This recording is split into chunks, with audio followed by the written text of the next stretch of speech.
Sampurasun. Perkenalkan Bapak Ibu, nama saya Muhammad Sadi, saya dari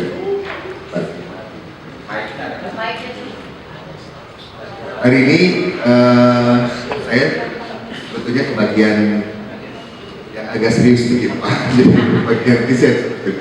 Kalau tadi mendengar kayak pembicara pertama kayak Pak Soekarno melakukan pledoi, kedua pembicara Otis kanan tentang kolonialisme.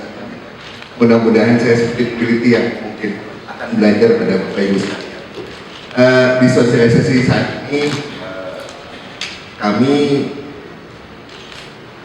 melakukan beberapa riset tentang politik dan identitas Jawa Barat. Saat ini sebetulnya melihat kembali pada proses perjuangan yang pernah dilakukan dan jadi izinkan saya melihat beberapa timeline yang mungkin udah ada di Bapak Ibu sekalian. Kalau di timeline yang pertama mungkin kita akan berbicara tentang 1904 ketika punya sekolah pertama istri gitu, Dewi Sartika. Nah ini juga sudah jadi pahlawan nasional Bapak Ibu sekalian gitu. Sekolahnya di sekolah pertama istri. Mudah-mudahan depan kita akan membuat museum ini bersama dengan komunitas dan museum berikutnya yang menjadi living museum dari museum utama istri. Ketika kita ngomongin pergerakan berikutnya adalah di Bandung sekitarnya ada Budi Utomo, ada politik etis, Dr. Wahidin Sudarsono dengan gagasannya di Utomo, terus juga ada Perserikatan Ulama yang menjadi pembaharu di Majalengka dan sekarang udah jadi pahlawan nasional namanya Haji Abdul Salim. Terus juga 1912 Serikat Islam didirikan oleh Haji Samanhudi. 1912 ada perjuangan yang lain secara politik, ada indisi partai, ada Dewas Dekker, Ki Hajar Dewantara, yang tujuannya adalah membangunkan patriotisme semua Inlander terhadap tanah air. Nama kita masih Inlander Bapak Ibu sekalian, agar mereka mendapat dorongan bersama atas dasar kesamaan ketatanegaraan untuk memajukan tanah air Hindia dan untuk mempersiapkan kehidupan rakyat yang merdeka. Di 1912 diberikan seperti itu. 1913 ada Serikat Islam cabang Bandung. Setelah 1912 didirikan, 1913 ada Serikat Islam cabang Bandung. Yang terkenal namanya adalah Abdul Muiz. Bukan hanya trek angkot Bapak Ibu itu. Abdul Muiz itu nama orang Padang yang tinggal di sini dan berjuang sama Widadi Sastra.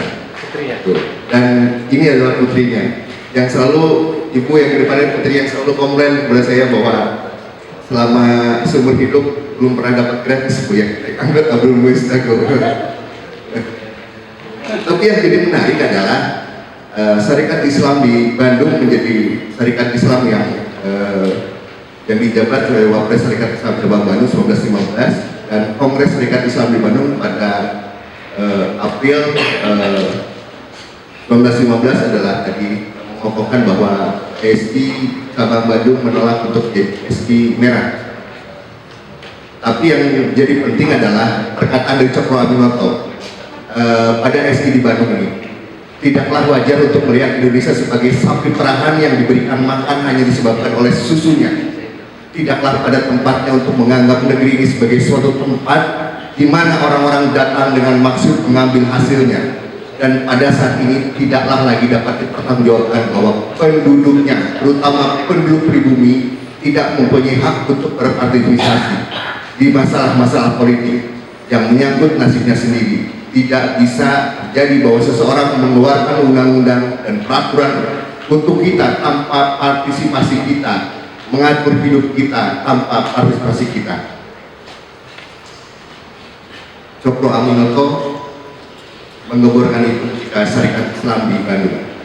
Berikutnya ada Serikat Islam, ada Persis, dan berikutnya juga ternyata Abdul Muiz di penjara karena melakukan peraturan tentang berbicara di depan umum.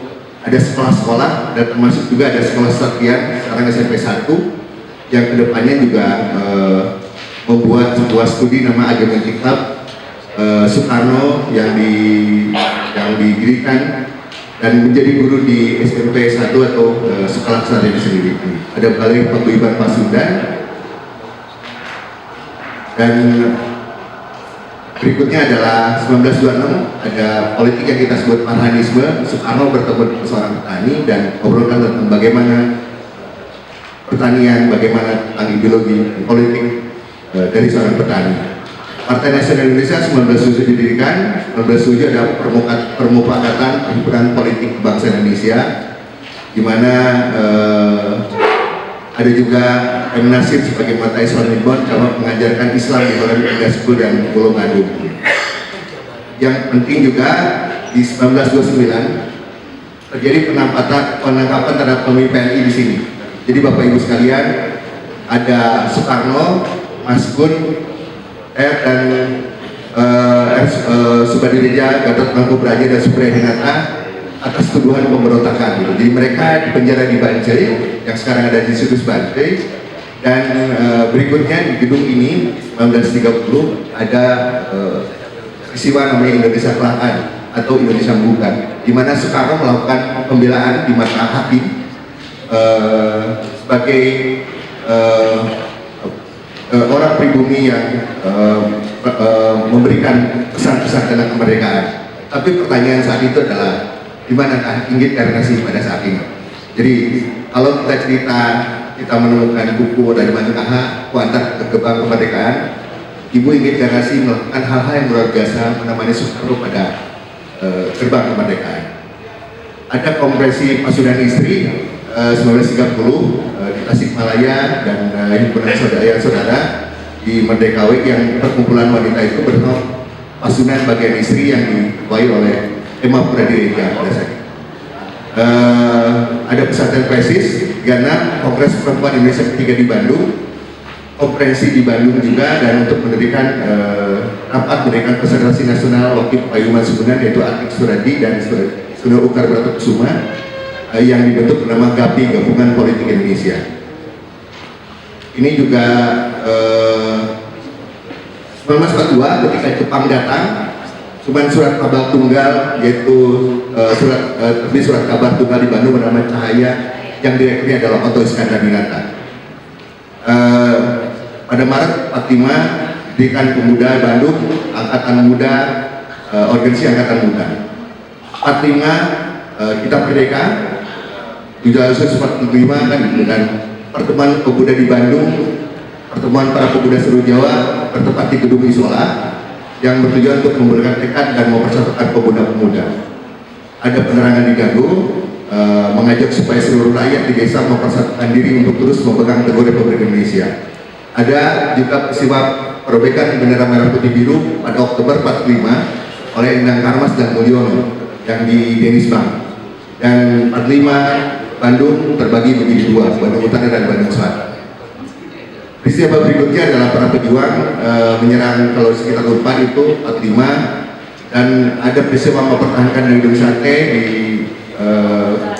bulan 12. Terus juga berikutnya adalah kedatangan Inggris di peristiwa Bojong Kokosan. Jadi Inggris diperbantukan tentara Gurkha, Sikh Gurkha dari India. British India itu melakukan konvoi dari Bogor ke Bandung yang kita sebut pertempuran Bojong Kokosan, dan kepali oleh Letnan Kolonel Edi Soekarno, yang saat ini mudah-mudahan dia ditetapkan menjadi pahlawan nasional di tahun ini. Berikutnya kita punya peristiwa Bandung Lautan Api. Itu peristiwa sangat terik sekali kan gitu. Jadi frontnya kita front di utara ada di Villa Isola, di timur ada di sekitar Sembiru, Pak Yusadi dan teman-teman kan gitu, di selatan juga, dan di barat di pertempuran Fokorwe. Dan pertempuran Bandung Lautan Api ini menjadi salah satu palagan paling penting di Indonesia, dan menjadikan saat itu adalah perjanjian pertama dengan Belanda yang kita sebut sebagai perjanjian Ringadjan. Berikutnya adalah terjadi beberapa hal, ada konferensi dan beberapa peristiwa perjuangan baik, dan berikutnya ternyata kita terkena pada posisi konfederasi, Jawa Barat, dan kita pernah Jawa Barat ada daerah Pasundan. 1948 divisi Siliwangi hijrah ke Jawa Tengah, dan kembali pada 4 Februari 1949 dengan long march dan kembali lagi ke Jawa Barat. Kan. Peristiwa itu tidak begitu saja. Setelah itu ada peristiwa APRA, dan itu yang menjadi peristiwa besar setelah itu. Dan ada peristiwa besar lain sebetulnya setelah perang kemerdekaan. Bapak Ibu sekalian, kalau kita pada tematik saat ini, misalnya kita pada konteks Bandung Lautan Api. Jadi mudah-mudahan Bapak Ibu sekalian suatu saat di 24 kabupaten kota ke depannya punya sebuah pelagan yang penting. Bandung misalnya terkenal dengan Bandung Lautan Api. Sukabumi terkenal dengan Bojong Kokosan. Jadi Sumedang bisa jadi dengan Buah Juang, atau Kuningan misalnya bisa jadi dengan yang kita sebut dengan Peningan Gajah. Nah, Bandung misalnya YHT bisa membuat seperti ini sebetulnya. Ini yang sudah dilakukan sama teman-teman Bandung dari 1997, membuat jejak perjuangan Bandung Lautan Api. Ada sekitar 10 stilasi, kira-kira jejak perjuangan ini dari sekitar Dago, ini Braga, ini Asia Afrika, ini Simpang Steak, ini Dewi Sartika, Sekolah Kota Manis, ini Dewi Sartika, ini ada di SD Asmi, ini ada di sekitar Cikawau, Lengkong, kan gitu, Dewi Sartika, dan terakhir dia ada di Tegalega. Ini stilasinya ada. Ini adalah stilasi yang dibikin oleh Bandung Heritage pada 1997, dibantu oleh American Express Bank, dan di sini ada sebetulnya juga ada metal bagian dari perjuangan, ini beton konkret, dan di atasnya ada bunga patra kemala sebagai bunga Bandung. Nah, ini ada 10 stilasi di Bandung yang mungkin jadi bagian dari sejarah tidak terpisahkan sebagai lebih museum. Berikutnya adalah ada buku Bandung Heritage, buku yang sangat pengungsi, yang sebetulnya ada juga buku Tiada Berita dari Bandung Timur, karyanya R.J. Rusadi. Dan kita punya sebuah monumen besar, namanya Monumen Bandung Lautan Api, yang saat ini monumen ini tidak dibuat, belum dipakai apa-apa di dalamnya. Harusnya ada monumennya. Mudah-mudahan ke depan kita bisa propose gitu, dengan DHC Kota Bandung, bisa mempropos ininya menjadi museum kembali di bawahnya, gitu, kalau ada monumen besar dan dimana digunakan kembali. Berikutnya, ini ada timeline yang harus dibikin, yang tadi ketika kita ngomong tentang pelestarian, peristiwa sejarah itu harus ada timeline, harus data pastinya. Kita harus bilang dokumen no history, Pak. Ada dokumennya, nggak ada sejarahnya. No artefak, no history. Nggak ada artefaknya, nggak ada sejarahnya. Dan yang ketiga, no artefak, no history. Kalau nggak ada hasil kebudayaan itu bukan sejarah juga. Jadi harus ada dokumen, harus ada artefak, dan hasil kebudayaan. Ini yang akan kita bikin. Berikutnya ini selalu misalnya dokumen gitu. Ini adalah berita beranda tentang bagaimana teknis Bandung berberandakan gitu. Jadi ini tentang kebakaran besar di Bandung pada 23 Maret gitu. Berita-berita ini, video-video ini sekarang sudah bisa didapatkan langsung dari risetnya gampang, dan sudah terbuka semua literaturnya. Berikutnya ini misalnya ini adalah salah satu foto tentang tampak asap Bandung Lautan Api yang ketika setelah dikosongkan penduduknya kan. Di foto-fotonya ini Belanda memasang jembatan darurat Sungai Citarum di daerah Kolot kan. Jadi ini adalah hasil tadi yang kita bilang adalah kita selalu bilang bahwa Muhammad Toha meledakkan ini kan gitu. Jadi kalau bagi saya kepercayaan itu penting bagi warga Bandung bahwa Muhammad Toha melakukan ini. Ini hasil dari ledakan yang dilakukan di ledakan persediaan amunisi Jepang yang ada di Kolot. Dan ternyata ada tentara sebulan yang tewas setelah serangan yang gagal di Buah Batu. Ini juga memang perlu diriset, Buah Batunya sebelah mana. Kan gitu. Ini yang kedepannya harus kita sama-sama. Harus kita lihat dari Sembar Kasih. Ini foto Bandung ketika 46, petanya gitu dipisahkan, ini dari kereta api, Bandung Utara dan Bandung Selatan, di Telan Bandung sudah dipetakan kali, ini ada Cimahi, kan gitu, ini Batu Jajar, Cimahi, kan gitu. Ini foto Bandung. Ini foto Bandung di atas 1926, jadi lumayan detail sekali pesawat Belanda itu Nika itu Inggris itu memetakan gayanya. Ini adalah sekitar kawasan Braga. Ini sebetulnya kita ada di sebelah sini gitu. Jadi ini ada kawasan Braga, ini Asia Afrika. Ini pusat kota 1926 setelah Bandung Lautan Api. Ini yang salah satu terbakar ada di Institut Kawardian. Jadi Ini kawasan yang terbakar juga, ini ada di sekitar stasiun Bandung. Jadi kalau yang suka makan sate ada di sini Pak. Sate di Duri betul. Nah sekarang ada kereta, ada sirkuit di sini di depannya kan gitu. Jadi ini dulu awas dari jalan kereta api, kawasan kereta api ini jadi stasiun utara, selatan. Ini kedatangan dari Louis Mountbatten, pegawai Inggris yang menyalami tentara nikah pada saat itu. Makanya dulu katanya lambangnya anjing, makanya disebut sebagai anjing nikah. Kan? Jadi kemungkinan besar ada yang mempelajarkan orang-orang Bandung sering ngomongin anjing gara-gara nikah ini mungkin, gitu, anjing nikah. Ini situasi 1926. Ini juga situasi antara utara dan selatan. Ada forward stop kan gitu. Jadi forward berarti dalam masuk kan gitu, dari stop. Jadi ini bahasa-bahasa Belanda yang masuk ke dalam kamp daerah militer Belanda. Ini foto koleksinya juga 1946. Ini konvoy dari kemungkinan besar tadi di Bojong Kokosan di Bandung. Nah, tentara-tentara inilah yang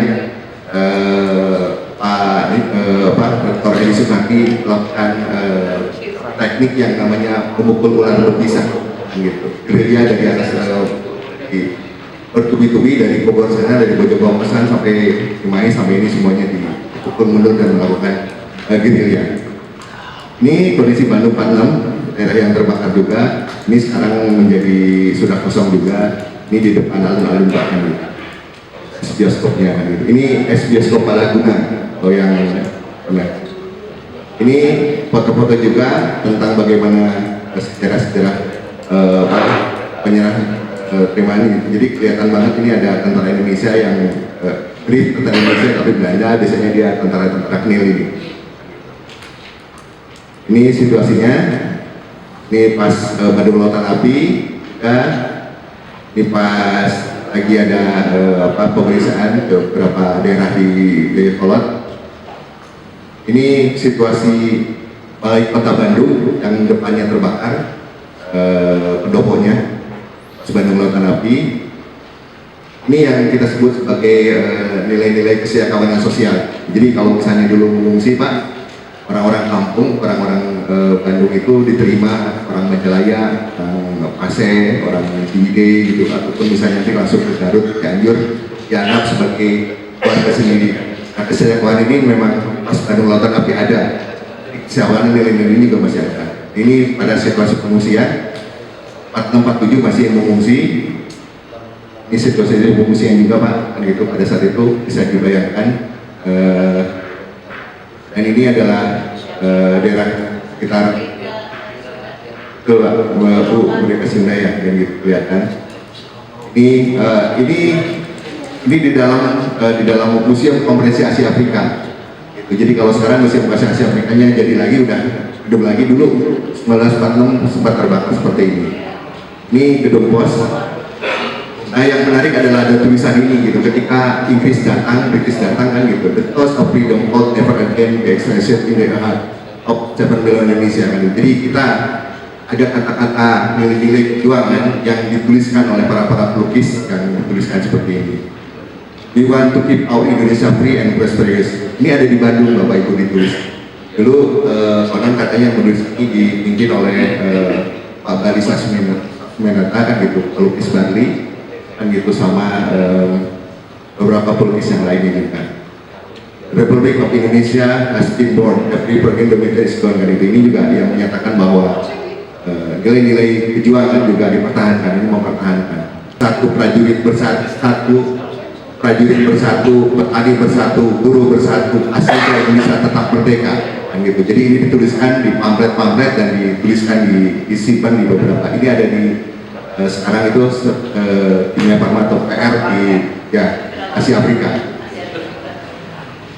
Ini beberapa tulisan-tulisan juga yang dituliskan ini orang Belandanya Bu, kan gitu, ketika dia datang pemuda Indonesia kembali kan gitu.